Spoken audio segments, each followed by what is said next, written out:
آئیں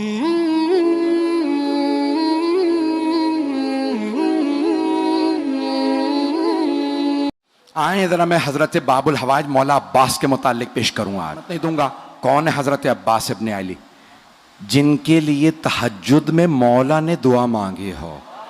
وہ علی جن کے حسن حسین جیسے بیٹے ہوں اور کہیں پروردگارہ ایک ایسا بیٹا دے جو کربلا میں میری نمائندگی کرے. اللہ جانتا ہے نا کہ وہ علی جو مشکل کشا ہو. آج علی مانگ رہے ہیں, اب اللہ نے علی کے حساب سے عطا کیا. جب عطا کیا تو کہا علی میں آپ کو عباس دوں گا. اذان گرامی جیسے ہی جناب امیر نے آغوش میں لیا تو جناب عباس نے انگڑائی لی تو مولا نے فوراً کہا ہذا عباسم, یہ عباس ہے. میں نے کسی مقام پہ پیش کیا تھا شیر کی مختلف حالتوں اور کیفیتوں کے نام ہیں. اسد مطلق شیر کو کہا جاتا, شیر کو عربی میں اسد کہتے ہیں. ہر حالت کے الگ الگ نام ہیں. زرغام کہتے ہیں جو چیر پھاڑ کرنے والا شیر ہو. زیغم کہتے ہیں جو دوڑتا ہوا شیر ہو. حارس کہتے ہیں حفاظت کرتے ہوئے شیر کو. غضنفر کہتے ہیں بڑے اور بوڑھے شیر کو. توجہ. لیس کہتے ہیں غراتے ہوئے شیر کو. غراتا ہوا شیر کہلاتا ہے لیس, لام یہ اور سے, لیس غراتا ہوا شیر. اور حملہ کرتے ہوئے شیر کو کہتے ہیں حیدر. حملہ کرتا ہوا شیر حیدر. اور عباس کس شیر کو کہتے ہیں؟ تو میں نے لغت میں دیکھا تو مختلف معنی لکھے تھے. ایک جگہ لکھا ہے انگڑائی لیتے ہوئے شیر کو عباس کہتے ہیں. توجہ. دوسری لغت میں لکھا تھا, فیروز اللغات میں لکھا تھا عباس اس شیر کو کہتے ہیں جس سے شیر فرار کریں. اللہ کے شیر نے کہا یہ عباس ہے. بھئی عباس کوئی عام شیر نہیں, شیر خدا کا شیر ہے. رہیے گا. جناب عباس بہت شجاع, بہت دلیر. اور میں نے کسی مقام پہ پیش کیا تھا, اشارہ کر رہا ہوں صرف, کہ بے انتہا خوبصورت تھے جناب علی مرتضیٰ. اور سب سے زیادہ آپ کی آنکھوں کی تعریف کی گئی ہے. مولا کی آنکھیں بہت بڑی بڑی تھی. اور جب آپ میدان جنگ میں جاتے تھے نا تو آپ دانت بھینچ لیتے تھے. جب ذوالفقار کھینچتے تھے نا تو دانت بھینچ کے ذوالفقار کو کھینچتے, آنکھیں سرخ ہو جاتی تھی. اکثر لوگ آپ کی آنکھوں کو دیکھ کے وہیں مر جاتے تھے. مولا علی آنکھوں سے دشمن کو کھا لیتے تھے. بڑے بڑے سورما کا پتا پانی ہو جاتا تھا. جناب امیر کی وہی آنکھیں جناب عباس کے پاس تھیں. جناب عباس بھی مولا کی طرح نقاب رکھ کے میدان میں اترتے تھے. مولا بھی نقاب اپنا تحت الحلق نکالتے تھے, اپنے امامے میں سے تحت الحلق نکالتے تھے اور میدان میں جاتے تھے. جناب عباس صفین میں صرف 13 برس کے تھے.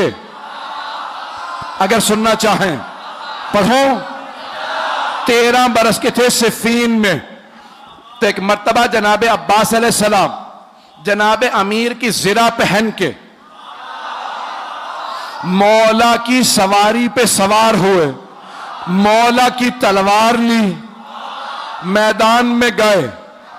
جناب عباس کی زلفیں طولانی تھی, رنگ بہت گورا تھا. تو ایک مرتبہ آپ نے تلوار کھینچی, لڑنا شروع کیا. ساری فوج کہنے لگی علی آ گئے, علی آ گئے. تو دوسرے پوچھتے پتہ کیسے ہے؟ کہ آنکھیں وہی ہیں, تیور وہی ہیں. چلیے گا. تو ایک مرتبہ جناب امیر سے کسی نے آگے کہا مولا آپ یہاں ہیں؟ وہاں میدان جنگ میں ہر آدمی نے شور مچا رکھا ہے علی آ گئے, علی آ گئے. مولا مسکرائے, کہا لڑنے والے سے کہو علی نے بلایا.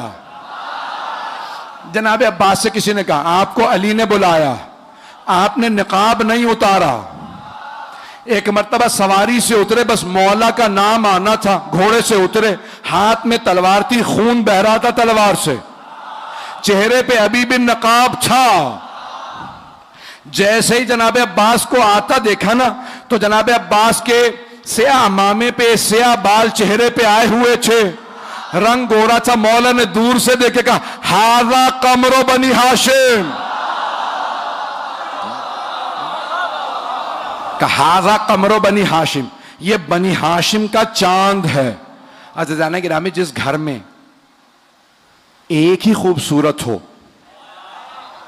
تو خاندان والے سارے القاب اسے دے دیتے ہیں، نہیں پہنچا سکا کہ بھئی یہ خوبصورت ہے، یہی چاند ہے، یہی سورج ہے، یہی ستارے، سب کچھ یہی ہے۔